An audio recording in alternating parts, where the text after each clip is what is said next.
Hello, magandang gabi sa lahat ng ating mga kaindi, no?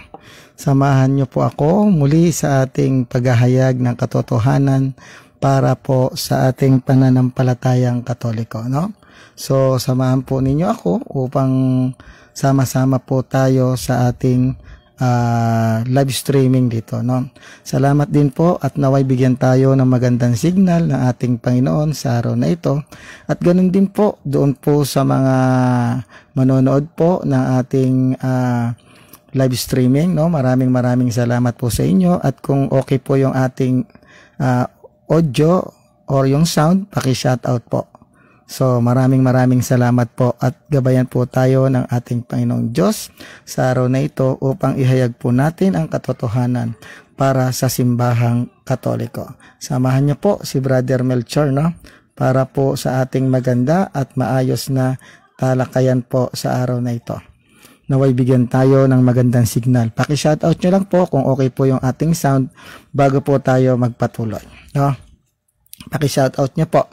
So ang ating pong tatalakayin ay kung hari nga ba o Magi ang tunay na dumalaw sa ating Panginoon. Dahil ginagamit po ito ng ating mga separated brethren na sinasabi nila na hindi naman daw mababasang hari yung dumalaw sa Panginoon. Ang mababasa sa Biblia ay yung mga pantas or mga Magi o yung mga maalam na tao, no? Yung mga taong matatalino, mga wise man, yun ang tina-counter sa atin. Pero papaano po natin masasabi na hari nga? Kasi meron po tayong kantang pamasko na sinasabi mayroong haring tatlong nagsidalaw at ang bawat isa ay nagsipaghandog ng tanging alay, no? Yun po yung kanilang kina-counter. Kung babasahin po daw natin ang Biblia, sabi nila hindi naman po hari ang dumalaw na tatlo, kung hindi pantas o mga taong mga wise man o Magi, no? Mageo, no? Sa wikang Greek, Mageo, no? Ibig sabihin matatalinong tao, mga wise man. Wala naman sinabing hari. Paano natin mapapaliwanag sa kanila na yung kinakantang mayroong tatlong haring nagsidalaw, di ba? So tunghayan nyo po ito, ang ating live streaming sa araw na ito, kung paano po ipaliliwanag ni Brother Mel kung mayroon nga ba talagang tunay na hari na dumalaw sa ating Panginoon gamit ang Biblia at yung mga referensya na nandito sa atin, no? Samahan po ninyo ako at nawa maging maganda po yung ating talakayan sa araw na ito. Paki-shoutout po kung okay po yung ating sound bago po tayo magpatuloy ng ating talakayan, no? Paki-ano lang po kung okay po yung ating sound, paki-shoutout po. Baka po wala yung sound o yung mga nakikinig dyan, meron na po tayong viewer, no? Paki-shoutout lang po ninyo. So, bago po tayo magpatuloy, maraming salamat po sa lahat ng mga taong patuloy na nagbibigay sa atin ng material, financial, spiritual support. Hindi na po natin i-mention ang kanilang mga name, no? Ganun din po sa kanilang mga patuloy na pagtulong sa atin sa ating page at sa ating channel. Tayo po ay nagpapatuloy, no? Salamat po sa inyo, at hindi na po namin i-mention ang inyong mga pangalan, bagkus ang Diyos na po ang magbabalik sa inyo ng siksik, liglig at umaapaw pa, no? Bago po tayo magpatuloy, pagdasal po natin ang lahat ng mga frontliners, ang lahat ng mga OFW sa iba't ibang panig ng daigdig, no? Panalangin po natin sila, at ganon din po ang nangihingi po ng ating mga panalangin, gaya po ng ating kapatid sa pananampalataya na nasa ibang bansa na nag-PM, no? Si kay Ursula Avila at si Gina Rox Avila na sila po ay nagkaroon po ng positive po sila sa COVID-19. Nangihingi po sila ng panalangin natin. Ganon din po si Christy Pataski, no, sa kanyang surgery, na maging maganda po ang kahinatnan ng kanyang surgery at maging maayos po ang kanyang lugar na pinag-surgery sa kanya, no? Yung kanya naway maging maganda po at tuluyang pong paggaling ng surgery na ginawa sa kanya. Ganun din po si Neneng B at sa iba pa pong nangangailangan ng ating mga panalangin, lalo-lalo na po yung mga kaluluwa sa purgatorio na nangangailangan ng awa at tabag ng ating Panginoon upang sila makapasok sa buhay na walang hanggan. Salamat po muli. Ito po ating video ay pag-aari po ng In Defense of the Truth YouTube channel at page po, no? Meron po itong restriction at copyrighted. So ito po ay pwede nyong i-share, i-like, and subscribe. So samahan po ninyo ako. Tayo po ay magkakatipon-tipon sa araw na ito para po sa ating maikling palatuntunan patungkol doon sa sinasabi nilang hindi naman daw hari at wala daw mababasang hari sa Biblia na dumalaw sa ating Panginoon, no? Gamit ang Biblia. Maala nga bang hari na dumalaw? Dahil kung babasahin mo yung New Testament, wala kang makababasa na hari nga ang dumalaw, kundi ang tinutukoy ay yung mga pantas. Ayan, no? Yung mga pantas, no? Sabi nga ng ating tradition, pinangalanan ito na si Melchor, Gaspar at Baltasar, no? Ito po ay ayon sa ating tradisyon, no? Sa ating Christian tradition, no? Sa atin, no? Na ito po ay pinangalanan la si Saint Melchor, Saint Gaspar at Saint Baltasar, no? Kaya po mayroon tayong feast day ng Epiphany during January 6, kung di ako nagkakamali, no? So, tatalakayin po natin kung Magi or hari nga ba ang dumalaw sa ating Panginoon, pero malinaw sa New Testament na Magi or wise man po ang dumalaw doon. At wala nga po talaga totoong hari na mababasa sa New Testament. Pero titingnan po natin doon sa propesya ni Isaiah ay may mga hari po na dumalaw, at hindi lang po isa, dalawa, tatlo, apat, kung hindi multitudes po ang dumalaw doon sa propesya ni Isaiah, no, na hindi po nabanggit doon sa gospel ni Lucas at ganoon din po sa gospel ni San Mateo. Ang nabanggit lang po ay mga pantas, pero wala pong sinabing 3 pantas yung nandoon, no? Bumasi po sila doon sa tinatawag lang gift na ibinigay nitong 3 pantas na ito na myrrh, frankincense, and gold. Tatalakayin po natin kung ano po ang mga sinisimbolo at sinisignifies ng sinisignificance ng 3 regalo na ibinigay nung dumalaw sa ating Panginoong Hesukristo, no? Actually, kung titingnan natin yung New Testament bago tayo pumunta sa Old Testament, no, totoo po na Magi po ang dumalaw doon, no? Sabi nga, ano ba ibig sabihin ng Magi, no? The term Magi rendered wise men here is from the Greek magio, yung sinabi ko, no? Magio, Magi, and is derived from the tribe of the Medes that carries the name. Ayan, no? Galing sila sa tribo ng mga Medes. Ayan, no? Ibig sabihin Magio, no? Magi, no? So, yan. This tribe, sabi dito, this tribe was occupied interpreting dreams. Yes, di ba? Sa panaginip, merong nagbibigay sa kanila ng divine divine inspiration na sasabihin nila, pumunta kayong ganyan, pinangungunahan sila ng tala. Merong mga divine information na dumarating dito sa mga Magi na to, no? Nung hinahanap nila yung star, no? Yung star na lumitaw sa silangan. May nagsasabi sa kanila na ganito, na wag na kayong pumunta kay Herodas. Dahil itong mga pantas na ito ay talagang tunay na matatalino. Sabi nga, this tribe was occupied in interpreting the dreams, na i-interpret, na ipaliliwanag nila kung ano yung tungkol sa dreams, dahil nga wise men, matatalino to. Astrology, nababasa nila yung mga galaw ng mga planets, even yung stars, no, nababasa nila.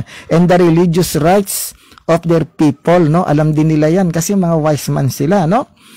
No, doon natin makikita na itong mga taong ito ay talagang tunay na wise man ito, matatalino. Even yung dreams, yung mga phenomena sa kalangitan, nababasa nila at nai-interpret nila. Kaya ito ay na nalalaman nila kung nasaan lugar yung nandoon yung isisilang o yung ipinanganak sa Bethlehem, no? Pinangungunahan sila ng tala, pero hindi po isang araw na nakita nila yung ating Panginoong Hesukristo, no? Wala pong sinabi kung ilang araw nilang hinanap ang bata. Take note po, tuwing gabi lamang po lumalabas ang tala. Kapag ka po gabi na, doon pa lang nila nalalaman kung saan nakaturo yung liwanag ng bituin na to. Pagka umaga, siyempre, pahinga sila, hindi nila makikita yung tala. Kaya hinihintay po ng mga Magi na to na gumabi para sila ay giyahan ng tala kung nasaan ipinanganak ang sanggol na si Jesus. Tandaan niyo po, may mga paglalakbay po sila, tumitigil sila pagka hindi na nila makita yung tala, dahil yun po ang tala ang nagbibigay sa kanila, yun po ang nagpapanguna sa kanila, yung tala, no? Basahin po natin sa Mateo. Sabi rito sa Mateo chapter 2, panahon ng paghahari ni Herodes sa Judea nang ipinanganak si Jesus sa Bethlehem. Tandaan natin, si Jesus ay hindi taga Bethlehem, kung hindi po taga Nazaret. Dahil inabutan po ng kagampanan ang mahal na Birhen Maria doon sa Bethlehem, kaya doon siya ipinanganak. At din po ang prophecy na ipanganganak ang Kristo na maghahari sa buong daigdig. Kaya doon po talaga sa Bethlehem. Pero sila po ay taga Nazaret. Kaya mayroon pong Jesus of Nazareth, Mary of Nazareth, Joseph of Nazareth, no? Taga doon po sila. Doon po inabutan ng panganganak sa Bethlehem ang ating mahal na inang Birhen Maria. Sabi rito, nang siya'y isilang, may mga matatalinong tao mula pa sa silangan ang dumating sa Jerusalem. Walang sinabi kung 3 o 2 or 1 or sino. Sabi, mga matatalinong taong mula pa sa silangan ang dumating sa Jerusalem. Tandaan ninyo, pag sinabing matatalinong tao, wise man, yung hari ay consider yan na mga wise man din yan, no? Mga wise man din. Si Solomon, isa sa pinakamatalinong hari during the Old Testament, no? Pero hindi sinabi doon na hari, no? Inulit ko po, hindi sinabing hari. Ang sinabi ay wise man. Sa ibang salin, sa Greek ay magi, no? Tuloy po natin. Sabi, nagtanong-tanong sila, nasaan ang ipinanganak na hari ng mga Hudyo? Nakita namin sa silangan ang kanyang bituin, kaya't kami naparito upang siya'y sambahin. Hindi pa nila nakikita yung batang ito, pero alam na nila na ito ay dapat sambahin. Pansinin niyo, no? Dahil sa nababasa nilang fenomeno or phenomena sa kalangitan kung bakit ang batang ito na hinahanap nila ay sasambahin nila. No? Sasambahin nila. Bakit kaya, no? Dahil may mga pangitain silang nakikita. No, ubaga kahit sa panaginip ginigiyan sila ng inspirasyon, no? Inspired sila dahil sabihin, wag ka nang bumalik doon dahil may balak ipapatay ni Herodes ang bata. Kaya itong mga magi na to o mga pantas sumusunod doon sa nag-uutos sa kanila sa pamamagitan ng panaginip na wag nang bumalik kay Herodes, no? Pansinin niyo, no? Hinahanap nila yung batang ito upang siya'y sambahin. Bakit kaya? No? Bata sasambahin, no? Tuloy natin. Nang mabalitaan ito ni Haring Herodes, siya'y naligalig, gayon din ang buong Jerusalem. Kaya tinipon niya ang lahat ng punong pari at mga tagapagturo ng kautusan at sila'y tinanong, saan ba isinilang ang Kristo? Tumugon sila, sa Bethlehem po, sapagkat ganito po ang sinulat ng propeta. No? Sabi dito, at ikaw Bethlehem sa lupain ng Judea. Ito po yung sa sa Micah, no? Chapter 2 verse 5 kung di ako nagkakamali, of chapter 5 verse 2, no? Hindi pinakahamak sa mga panahing bayan ng Juda, sapagkat sa iyo magmumula ang isang pinuno na mamamahala sa aking bansang Israel. Alam na mga magi na ito na ang batang ito na kanilang hinahanap ay isang pinuno, no? Isang hari. Iyan. Sasambahin, no? Sinasamba. At ayon sa ating binasang source, no? Sila ay mga magagaling mag-interpret ng dreams, astrologer, at saka alam nila yung mga religious rites. Ayan. Kaya alam nila ang taong ito ay talagang tunay na dapat bigyang pag-ukulan ng honor and worship. Okay. Tuloy natin, no? Ano ba ang matibay na batayan na yung star na yon ang siyang tunay na nagiya sa kanila?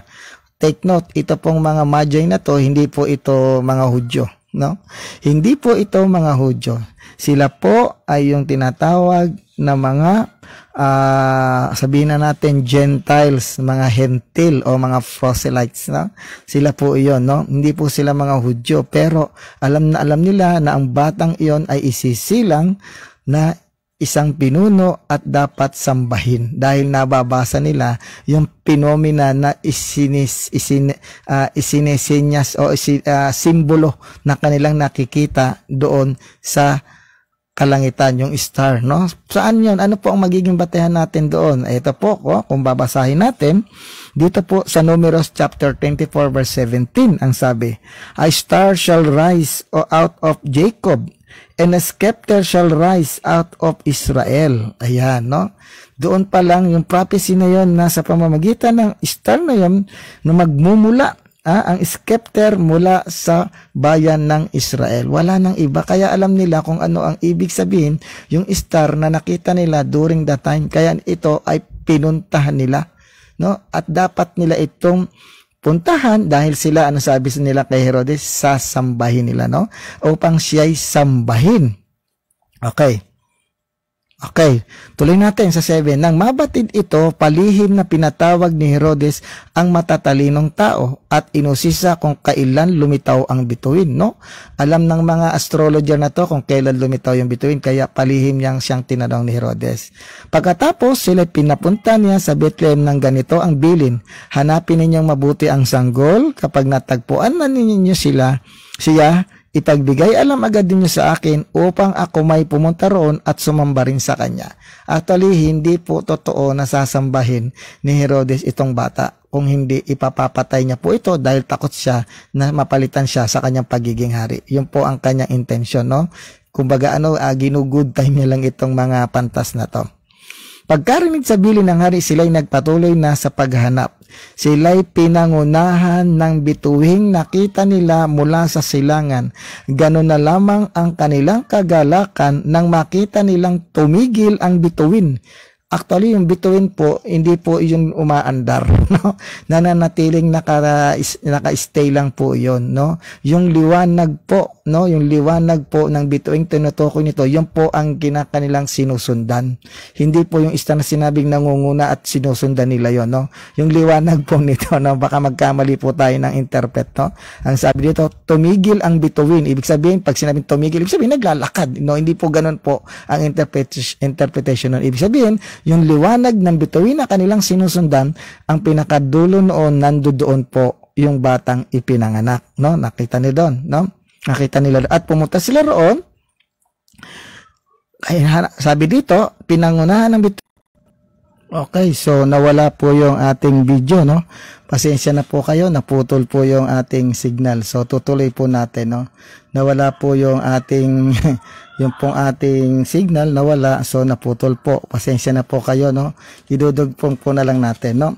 Uulitin ko po, pasensya na po, medyo siguro mahina yung ating signal, no?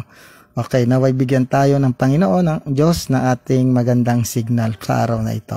Samahan niyo ako mga kaindi para po sa ating talakayan.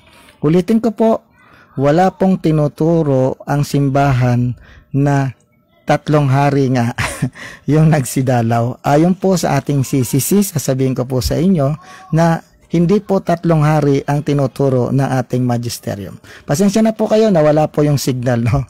Okay, part 2 na po natin to at idudugtong na lang po natin. Ang sabi po ng CCC, Kabanata 527, sabi po dito, 528 paragraph, ito po ang turo ng simbahang Katoliko. Dito po natin malalaman kung hari nga ba ang tinuturo ng ating magisterium. Okay, no? Tingnan tunghayan po natin. Paragraph 528. Ang Epipanya ay ang pagpapakita ni Jesus bilang Mesiyas ng Israel, anak ng Diyos at tagapagligtas ng sanlibutan. Sa binyag ni Jesus sa ilog Jordan at sa kasalan sa Kana ng Galilea, ipinagdiriwang ang Epipanya, ang pagsamba ng mga mago kay Jesus na galing sa silangan. Ayan, no? Mago ang tinutukoy o tinuturo ng ating simbahang Katoliko, no? Raymond Montong, nawala yung signal natin, na putol. Hayaan mo lang at idudugtong na lang natin yon. Naka-post naman yun doon sa ating page, no? Pagdudikitin na lang natin yon, no? Okay, pasensya na po, medyo mahina yung ating signal, no? Pag napuputol po, record na lang to tayo ng record, no? Okay, sabi dito, sabi nga, di ba?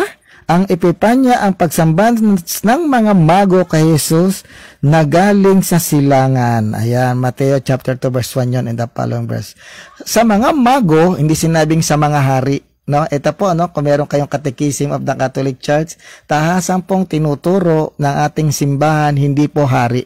Kung hindi mago po talaga ang sinasabi ng ating magisterium. Kaya kung sasabihin ng ating mga kaibay sa pananampalataya, mali daw na hari yung tinuturo, hindi po hari ang tinuturo ng simbahan, kundi po magi or mago po. No, basahin natin. Sa mga mago, larawan ng mga pagano sa mga karatig bayan. Yes, mga Gentiles sila. Nakikita sa Ebanghelyo ang mga unang bansa na tatanggap sa mabuting balita ng kaligtasan sa pagkakatawang tao ng Panginoon, yung tinatawag nating Epiphany, no? Ang pagdating ng mga mago sa Jerusalem upang sambahin ang hari ng mga Hudyo ay nagpapakilala sa pamamagitan ng liwanag na mesiyaniko ng tala ni David na hinahanap nila sa Israel. Yung binigay ko pong talata, no? Yung talata po ay mababasa sa Numeros, no? Yung po yung the stars of David, ay yung the scepter, no? Yung scepter, no? Sabi niyo, the star shall rise out of Jacob. No, nandoon po sa Numerous, basahin niyo po chapter 24 verse 17, no? Yun po yung tala na tinutukoy doon na sinundan ng mga Magi, no? Tuloy natin. Ang maging hari ng mga bansa. Ang pagdating nila ay nagbabadya na ang mga hentil ay di maaaring matuklasan si Jesus at sambahin siya bilang anak ng Diyos at mananakop ng sanlibutan kung hindi magtutungo sa mga Hudyo at tatanggapin ang pangako tungkol sa Mesiyas alinsunod sa nakasulat sa Lumang Tipan. Ipinapakita ng Epifanya or Epiphany na ang karamihan ng mga hentil ay papasok sa angkan ng mga patriarka ni magtatamo ng karangalang Israelita. Ayan. So doon natin makikita na ang tinuturo ng ating CCC ay Magi, hindi po hari. Kaya yung bintang sa atin na yung kantang may tatlong hari nagsidalaw, hindi po yon turo ng simbahan. Yan po ay kanta lamang po yan, pampaskong panganta. No? Malalaman natin na may hari nga bang dumalaw sa ating Panginoong Hesukristo. No? Pansinin niyo po, doon po sa kasaysayan ng kapanganakan ng ating Panginoong Hesukristo sa Luca 9 community o yung Gospel of Luke, wala pong sinabing pantas na dumalaw doon, kung hindi ang pumunta po ron ay mga shepherds. Pansinin niyo po, wala pong sinabi doon sa Luca 9 community o sa Gospel of Luke na mayroong dumalaw na mga pantas. Pero dito sa Mateo, wala pong binanggit dito na mayroong dumalaw na mga shepherd. Magkaiba po yung kanilang view, pero hindi ibig sabihin na mali na po yun, no? Kumbaga kung yun po yung view ng Luca 9 community, ito po ang view ng Matayan community. Magkaiba po sila ng view, pero iisa ang kanilang tinutukoy kung paano ipinanganak ang ating Panginoong Jesucristo sa Bethlehem. Wala pong contradiction doon, no? Ngayon, paano natin malalaman na mayroong bang hari na tinutukoy dyan, no? Kung babasahin natin yung Isaiah, ito po, hari po yung view ni Isaiah doon na nakita niya. Basahin natin, no? May hari po, sabi ito ni Isaiah. Basahin po natin yung Isaiah, no? Kung meron po kayong Bible na English, mas maganda po, Isaiah chapter 60 verse 6, basahin natin. May hari po na dadalaw sa kanya, no? Ito po. Okay, sabi dito, chapter 60 verse 6, ito ang sabi. Basahin natin. The multitudes of camels shall over you, the dromedaries of Midian and Ephah shall all day from Sheba shall come. They shall bring gold and incense, and they shall shew forth of the praise of the Lord. Ayan, no? The multitudes of camels shall cover you, no? Ibig sabihin, maraming dumalaw sa ating Panginoong Hesukristo. Kasi tinutukoy ni Isaiah na mayroong multitudes of camels. Hindi ibig sabihin po na literal tong camel na dumalaw sa kanya. Yung nakasakay sa camel ang tinutukoy dito. Hindi po yung camel mismo, no? Yung nakasakay sa camel. Dahil yung camel mismo ang ginagamit sa pagta-travel kung saan ka pupunta, no? Multitudes of camels shall cover you. The dromedaries of Midian, Ephah, all day from Sheba shall come. all they from Sheba shall come. They shall bring gold, incense, and they shall shew forth the praise of the Lord. Ayan, no? Napakagandang sinasabi dito, no? Na mayroong multitudes of camels na dumalaw sa ating Panginoon, no? Ay may mga hari bang binanggit? Ay aakyat lang po natin sa 3, sa Isaiah chapter 6 verse 3. No, 60 verse 3. Yung binanggit ko po, Isaiah chapter 60 verse 6, iakyat natin kung may kings ba na dumalaw, no? Isaiah chapter 60 verse 3. Ito ang sabi ng view ni Isaiah. And the Gentiles, ayan, mga hentil yun. And the Gentiles shall come to their light, and kings to the brightness of your risings. May hari, no? Isaiah chapter 60, no, verse 3, no, nandoon. Doon natin makikita, no, mga kaindi na meron pong view si Isaiah na mayroong haring dumalaw sa kanya. Kaya hindi po mali yung mayroong haring mayroong tatlong haring nagsidalaw, no? No? Kasi kumbaga, no, ikinonect nila dun sa tatlong magi yung hari. Kaya yung pong kinanta ng pamasko, hindi po doktrina o aral ng simbahan yung kantang may tatlong hari nagsidalaw. Kanta lang po yung pamasko or pangangarolin. Pero ang turo po ng ating CCC, ang tunay pong dumalaw ay magi. Hindi po sinabi ng CCC na ito po ay hari, no? Okay, ang turo ng CCC, magi po ang dumalaw at walang sinabi doon sa CCC na ito ay tatlo, no? Bumasay lamang po ito doon sa gifts na ibinigay ng tatlong magi na ito. Basahin natin, no? Sabi dito, ang mga bansa ay naroon sa iyong liwanag at ang mga hari sa ningning ng iyong sikat. Ayan, no? Nakita ninyo, and the Gentiles shall come to your light, the kings to the brightness of thy rising. Pumunta yung mga Gentile, even ang mga hari. Kaya nga doon sa 6, kung ibababa mo, the multitudes of camel shall cover you, the dromedaries of Midian and Ephah, all they from Sheba shall come. They shall bring gold, incense, and they shall shew forth and praise of the Lord. Merong haring tinutukoy si Isaiah, yung view ni Isaiah, no? Ang view naman ni Mateo, ang kanyang ginamit ay yung magi, no? At ganun din sa Lucas, wala namang sinabi doon na may magi na dumalaw, kundi yung mga shepherds. Hindi po nagkakakontra-kontra po yun. Kinakailangan po natin na mag-research upang malaman natin kung bakit nagkaroon ng ganong mga kasaysayan, no? Hindi po mali ang turo ng simbahan, hindi po kailanman nagkakakontra-kontra ang Biblia. Magiging kontra-kontra lamang po yan kapag hindi po tayo nag-aral at nakinig tayo doon sa mga tao na hindi naman talaga yon ang dapat nating paniwalaan. Kaya maraming mga Katoliko ang nako-convert sa ibang religion dahil po kulang po talaga sa kaalaman. Nandito po tayo para ituro ang tunay na kaalaman at turo ng simbahan gamit ang ating magisterium. Inuulit ko po, wala pong turo sa CCC na tatlong hari ang nagsidalaw. Ang turo po ng magisterium, mga magi po. Kaya pag sinabi niya, bakit walang hari, hindi po turo ng simbahan natin na hari yung nagsidalaw. Ayon sa 528 paragraph, magi po mismo ang tinutukoy ng ating simbahan at hindi sinabi kung ilan yung dumalaw. Pero dun sa view na Isaiah, mayroon siyang nakita na mga Gentiles at mga hari na sa liwanag ng iyong sikat, nandoon sila. Multitudes of camels shall cover you, no?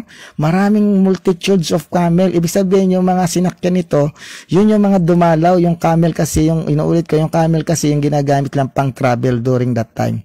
Dahil itong camel na to, may kakayahan itong tumagal, no? Na kahit hindi uminom sa mahabang paglalakbay, ay nakatatagal po sila sa paglalakbay nila. Kaya camel po ang ginagamit that time sa paglalakbay. No, wala pa pong kotse noon o eroplano. Kaya mahaba-habang lakbayan po ang ginawa nung itong ating mga pantas na nakita nila ang bata hindi na po doon sa Bethlehem, kundi doon na po sa bahay at nasa piling ng kanyang ina, no? Ano kayang ginagawa ng magnanay, no? Ng nanay niya, nun si Mama Mary at Jesus, maaring kalong-kalong, maaring pinadedede, maaring nakahiga at inaalagaan yung anak. Basta ang sabi, nakita niya ang mag-ina na nandoon sa loob ng bahay, kanilang sinamba at inalayan ng regalo. No? Tatlo yung regalong inalay, pero hindi sinabi doon sa Biblia na tatlo nga yung magi na yun. Wala po. Bumasi lamang po yung mga scholar, yung mga ibang mga biblical na magagaling na dahil po doon tatlo yung regalo ay kinonsider nila tatlo daw yung dumalaw, no? Pero wala pong tinukoy sa Biblia na tatlo. Bumasi lang po sila sa regalo, no? Yung frankincense, myrrh, and gold.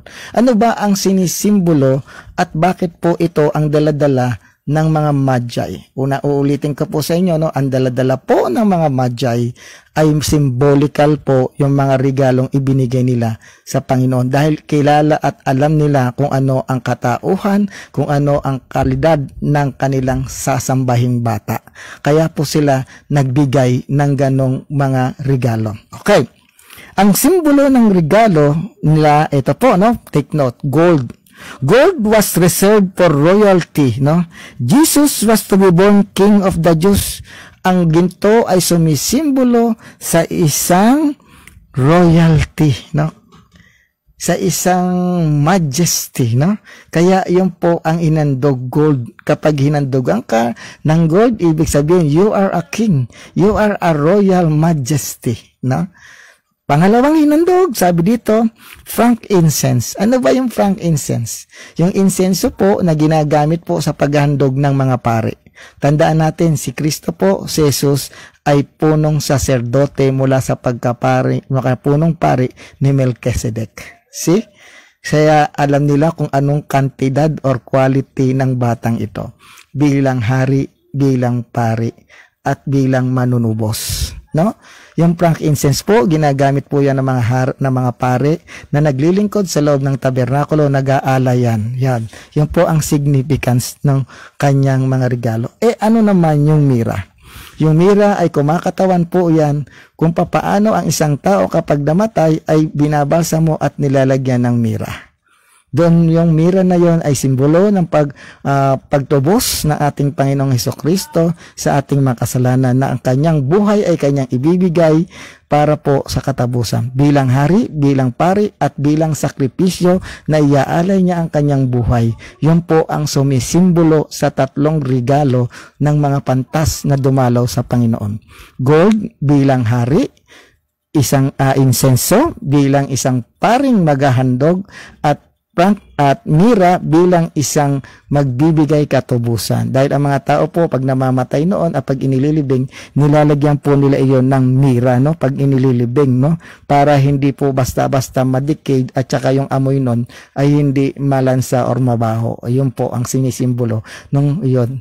Kaya alam po ng mga tatlong magi na to, or tatlong magi dahil nga binase, ayon sa ating binase sa kanyang regalo na natanggap. Pero wala pong sinabing tatlo doon. Ang sabi ng view ni Isaiah, the multitudes of camels shall cover you, and dromedaries of Midian and Ephah, all they from Sheba shall come. They shall bring gold and incense. Dito, gold lang tsaka incense.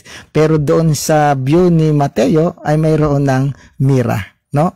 Kaya hindi po yun nagkokontra-kontrahan, no? Gaya ng sinasabi ko, iba-iba po yung view ng mga author na sumusulat ng Biblia, no? Hindi po isang tao lamang po ang sumulat na ito.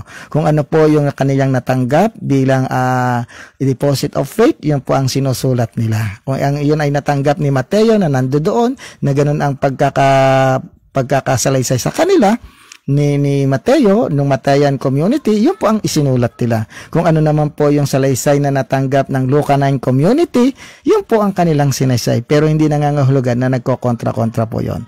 Ulitin ko po, kay John po, ang theology po ni John sa ating Panginoong Hesukristo, wala pong sinabi na siya ay pinanganak. Sa John 1:1 hanggang 1:14, and the Word became flesh and dwelt among us. Ganun lang ang kanyang tinuran sa pagpapanganak sa ating Panginoon. Walang sinabi si John na mayroong dumalaw na hari. Walang sinabi si John na mayroon dumalaw na magi. Even itong Mark, no, yung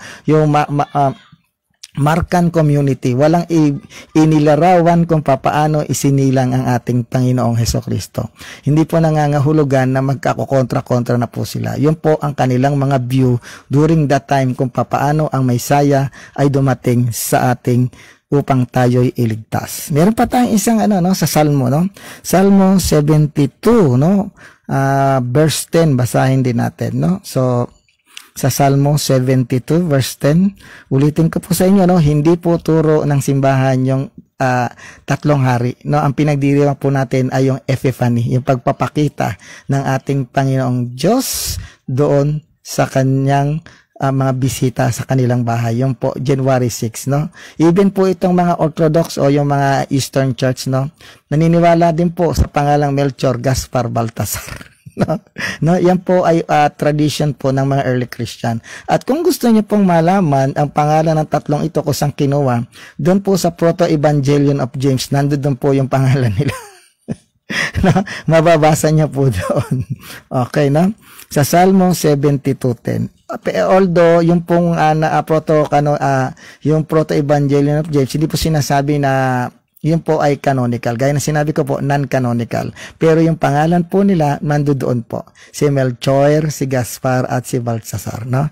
Baltasar ang nakalagay. Okay. Basahin naman natin yung Salmo 72:10. Okay. Ito po ang sinasabi ng Salmo 72:10. The kings of Tarshish and of the isles shall bring present. Tamo? Sabi dito, ang mga hari ng Tarsis at sa mga pulo ay magdadala ng mga kaloob. May haring dumalaw, kaya may tatlong haring nagsidalaw.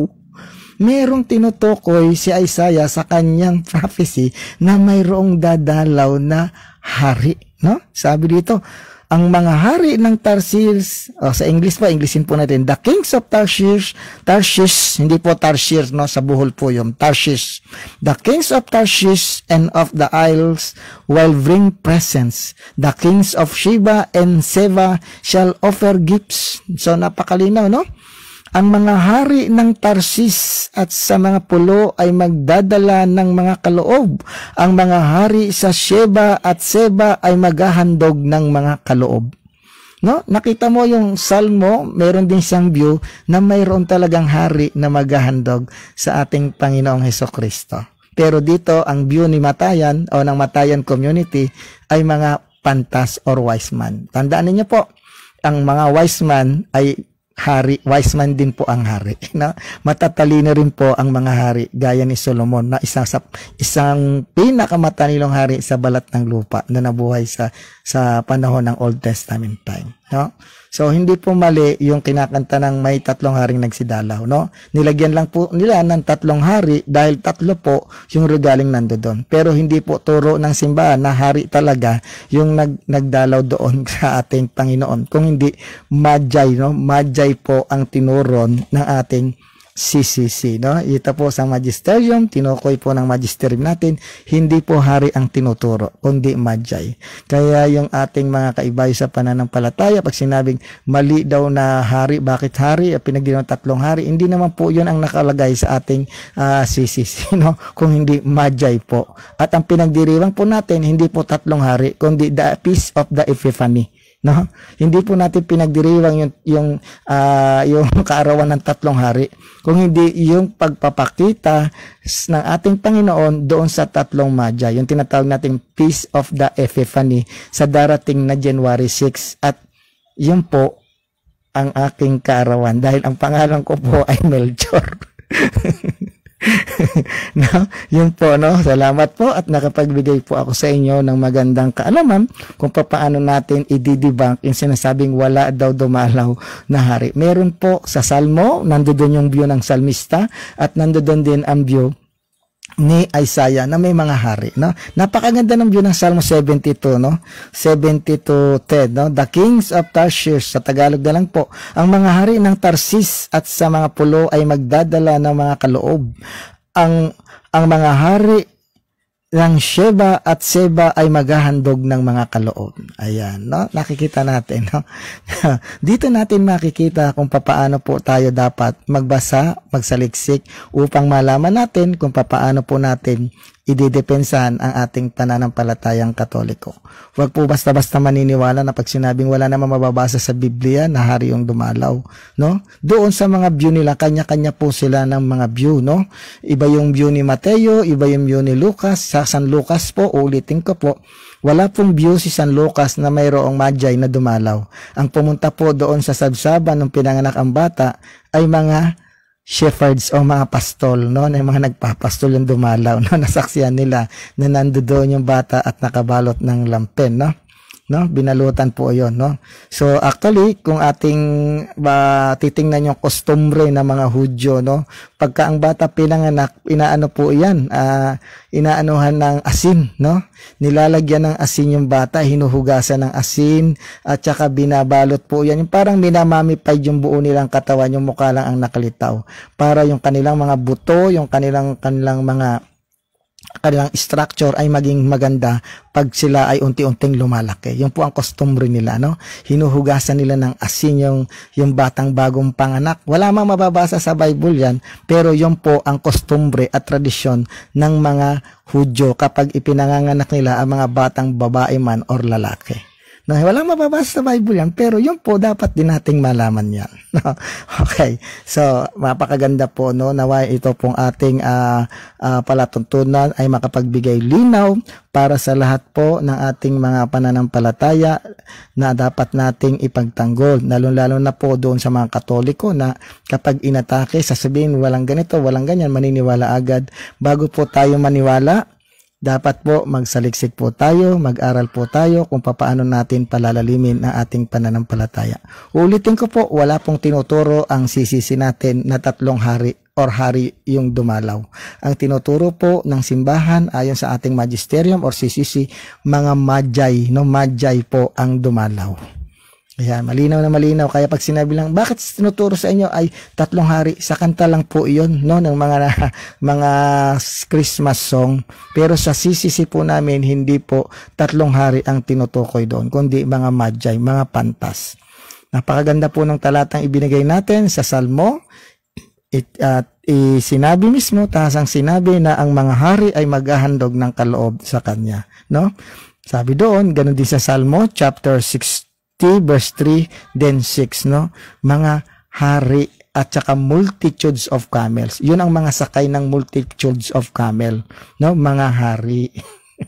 Kaya wag po tayo magpapadala sa matatamis na pananalita nitong ating mga separated brethren natin, no? Alamang ang gagawin lang yan, umatake ng umatake. Kawawa po yung mga Katoliko nating mga kapatid sa pananampalataya na hindi naiintindihan yung ating pinaniniwalaan, maniniwala agad, no?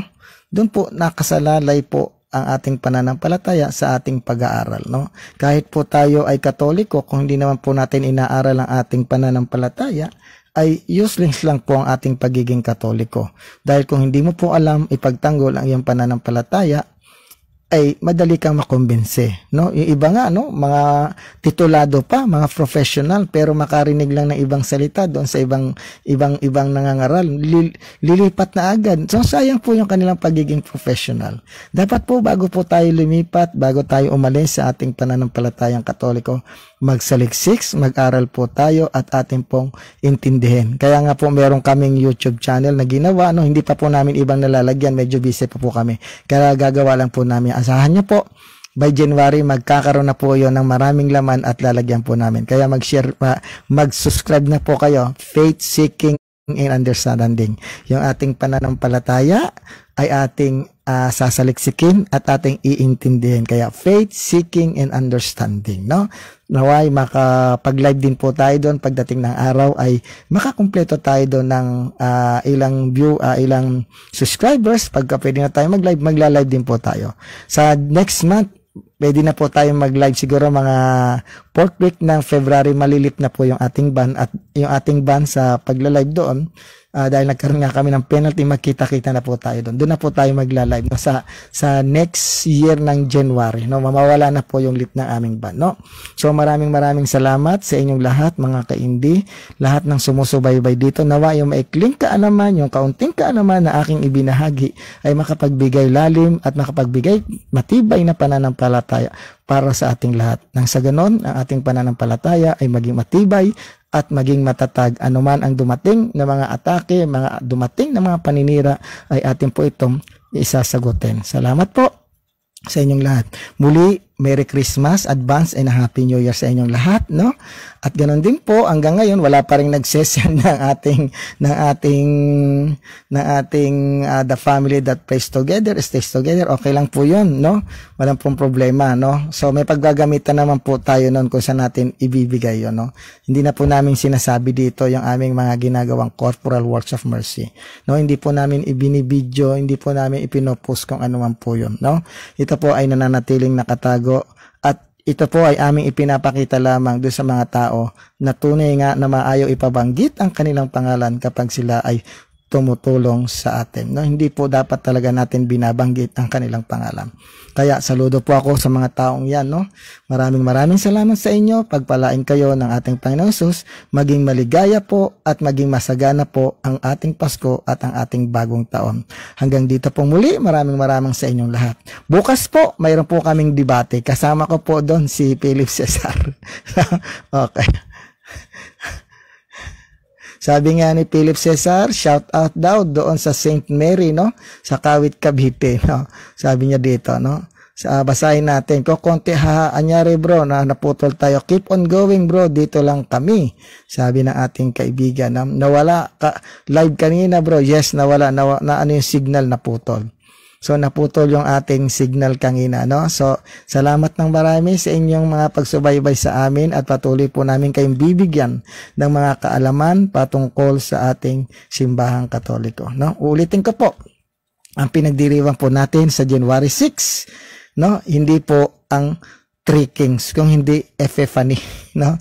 Yung pagpapakita, no? Epiphany, no? Pagpapakita ng ating Panginoong Hesukristo doon sa mga taong gustong sumamba sa Kanya. Pansinin niyo po, no? Batang sanggol sinasamba na. Walang ibang batang sanggol na sinamba sa Biblia kundi ang ating Panginoong Hesukristo. Tandaan niyo yan. Alam ng mga Magi, alam ng mga pantas kung anong klaseng bata ang ipinanganak ngayon. Dala-dala nila yung mga simbolo ng kanilang mga regalo.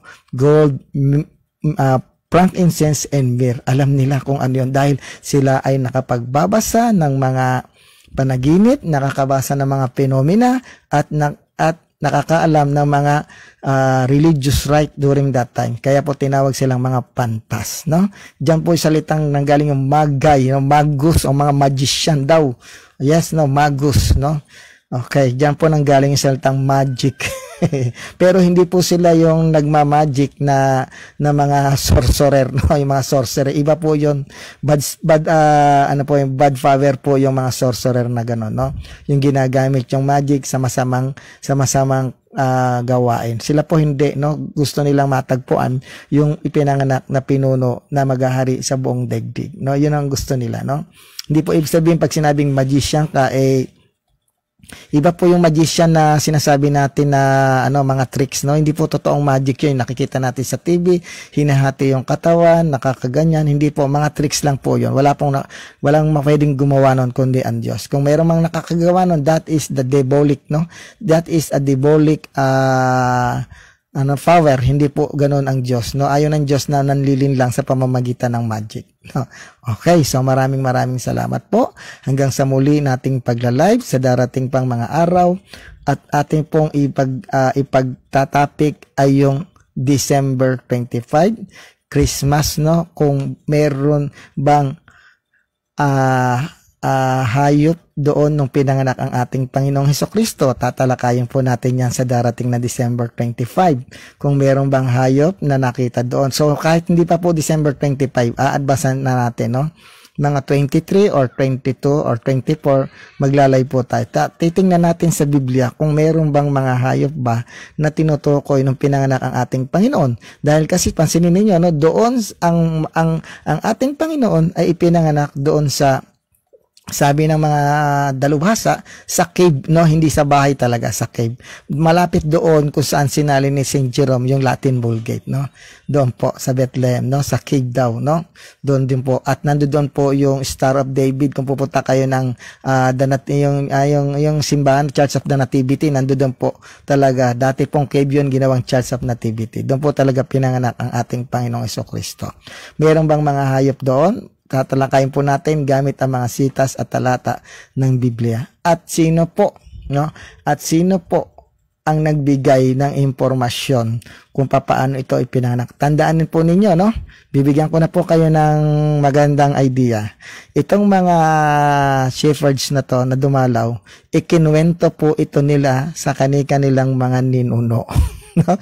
Meron po tayong matibay na reference na sinabi po kung sino po yung kanilang pinagkwentuhan. Meron po tayong extra biblical reference na yung shepherds na ito matapos makita ang ating Panginoon, ikinwento nila doon sa kanila at ito'y nagpasalin-salin. Abangan nyo po sa ating pagla-live kung kakaino po nila yon ikinwento, no? Hanggang dito na lang at maraming pong salamat, no?